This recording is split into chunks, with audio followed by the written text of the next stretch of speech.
Hello friends, நான் உங்கள் கவி. இந்த வீடியோவில் நம்ம எதை பற்றி பார்க்க போகிறோம்னா, வரக்கூடிய ராகு கேது பயிற்சி 2025. இந்த ராகு கேது பயிற்சி கடகத்துக்கு என்ன மாதிரியான பலன்களை கொடுக்க போகுது அப்படின்றத தான் இந்த வீடியோவில் முழுமையாக பார்க்க போகிறோம். அதாவது கடகத்தை பொறுத்த வரைக்கும் இந்த ராகு என்ன அப்படின்னா அஷ்டம ராகு. அஷ்டமம் என்னன்னா, அஷ்டமத்துல ராகு அடுத்த 1.5 வருடத்திற்கு இருக்க போறாரு. அஷ்டமஸ்தானம் என்பது 8ஆம் இடம். இந்த 8ஆம் இடத்துல ராகு இருக்கும்போது என்னென்ன பலன்களை கொடுக்க போறாரு அப்படின்னா, ரொம்ப பயப்படுற அளவுக்கு இல்லை. காரணம் என்ன அப்படின்னா, எல்லாருமே அஷ்டமத்துல ஏதாவது ஒரு கிரகம் வந்துருச்சுன்னா பயப்படுவாங்க. அஷ்டம சனி அப்படின்னா ரொம்ப பயம்தான் அதிகம். ஆனா அந்த மாதிரி ராகு கேதுகளுக்கு பயப்பட வேண்டாம். காரணம் என்ன அப்படின்னா, ராகு கேது 2மே அசுர கிரகம். அது மற்ற கிரகத்துக்கும் ராகு கிரகத்துக்கும் கண்டிப்பா வித்தியாசம் இருக்கு. காரணம் என்ன அப்படின்னா, மற்ற கிரகங்கள் உருவான விதமும் ராகு கேது உருவான விதமும் வேற வேற வித்தியாசம்.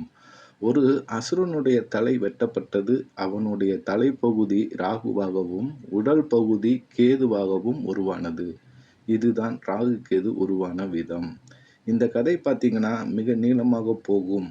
அதனால் இந்த அசுர கிரகங்கள் தான் ராகு கேது. அவங்க கொடுக்கிற பலன்களே பார்த்தீங்கன்னா கொஞ்சம் வித்தியாசமாகத்தான் இருக்கும். ஏன்னா மற்ற கிரகங்கள் எல்லாமே பார்த்தீங்கன்னா கடிகார வரிசையில் போகும்போது இந்த ராகு கேது மட்டும் அப்படியே அதற்கு நேர்மாறாக போகும். அதனால நம்ம இந்த ராகு கேது பொறுத்த வரைக்கும் நல்ல பலன்களை கொடுக்கும் என்று எதிர்பார்த்து இருக்கும்போது நல்ல ஸ்தானத்திலிருந்து தீய பலன்களையே கொடுக்கும். தீய ஸ்தானத்துல இருக்கும் பொழுது தீய பலன்களை கொடுக்கும் அப்படின்னு எதிர்பார்க்கும் பொழுது அது அப்படியே நேர்மாறாக ரொம்ப நல்ல பலன்களையே கொடுக்கும். அப்ப அஷ்டமஸ்தானத்துல ராகு வர்றப்ப கடகராசியை பொறுத்த வரைக்கும் மிகப்பெரிய ராஜயோகத்தை கொடுக்கும். காரணம் என்னன்னா, இந்த அஷ்டமஸ்தானத்துல தான் சொத்தை குறிக்கும், எதிர்பாராத அதிர்ஷ்டத்தையும் குறிக்கும். திடீர்னு நம்ம எதிர்பார்த்திருக்கவே மாட்டோம். ஒரு லாட்டரி டிக்கெட் வாங்குவோம். எங்கேயோ ஊருக்கு போயிட்டு வரும்போது வெளியூர்ல ஒரு லாட்டரி டிக்கெட் வாங்கிட்டு வந்திருப்போம். திடீரென்று பார்த்தா அந்த லாட்டரி டிக்கெட்டில் 20 கோடி 50 கோடி பணம் விழுந்தது என்று நியூஸ் வரும். இந்த மாதிரி எதிர்பாராத அதிர்ஷ்டம் எல்லாம் எப்போ கிடைக்கும்னு பார்த்தீங்கன்னா, இந்த ராகு அஷ்டமஸ்தானத்தில் போகக்கூடிய காலத்தில் தான் கிடைக்கும். ஸோ இப்போ கடகத்தை பொறுத்த வரைக்கும் அடுத்த 1.5 வருடத்திற்கு இந்த அஷ்டமஸ்தானத்தில் ராகு பகவான் இருக்க போகிறாரு. அதனால நீங்க ஏதாவது எதிர்பாராத அதிர்ஷ்டம்லாம் அடிக்கிறதற்கு அதிகப்படியான வாய்ப்புகள் உண்டு. வேற ஒன்றும் இல்லை. ஏதோ 2 லாட்டரி டிக்கெட் வாங்கினா கூட அதுல உங்க வாழ்க்கையே மாறுவதற்கு அதிகப்படியான வாய்ப்புகள் கண்டிப்பாக இருக்கு. அதுபோல சொத்து வர வேண்டியது இருக்கு. அது எவ்வளோ அமௌண்ட் அது எங்கே இருக்குன்னு கூட தெரியாது.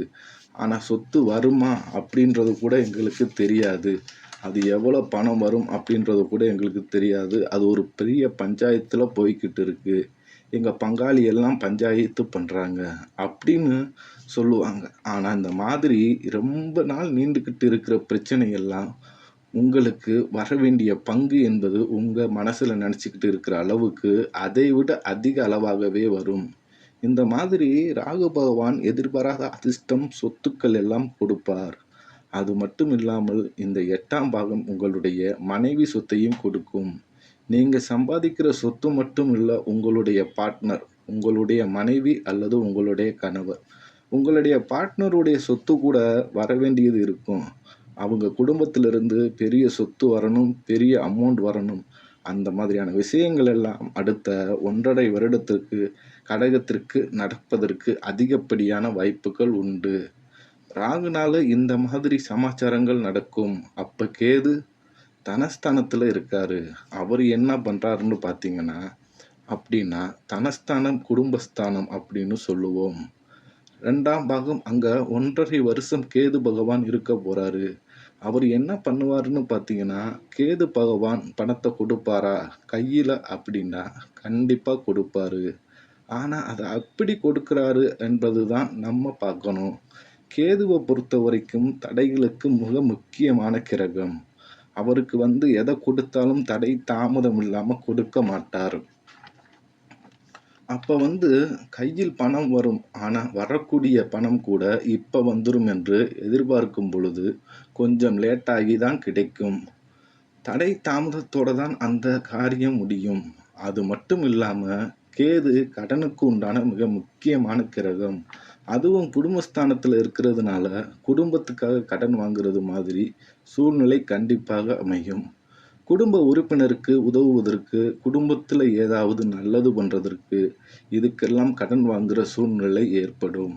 நீங்கள் எல்லாம் சேர்ந்து அண்ணன், தம்பி, அக்கா, தங்கை, அப்பா, அம்மாவிற்கு வீடு கட்டி கொடுப்பதற்கு, அதற்காக ஒரு லோன் போட்டு கடன் வாங்குற சூழ்நிலை அமையலாம்.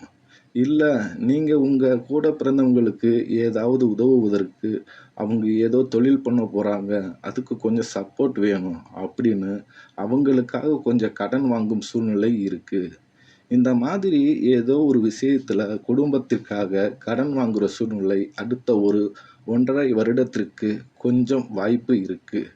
காரணம் என்ன அப்படின்னா, கேது ஏதோ ரூபத்துல கடன் கொடுக்கும். அதுவும் குடும்பஸ்தானத்துல இருக்கிறதுனால குடும்பத்திற்காக கடன் வாங்குற சூழ்நிலை அமையும். அவ்வளவுதான். இதே காலகட்டத்துல நீங்க கடன நீங்க வெளியில அதிகமா கொடுக்காதீங்க.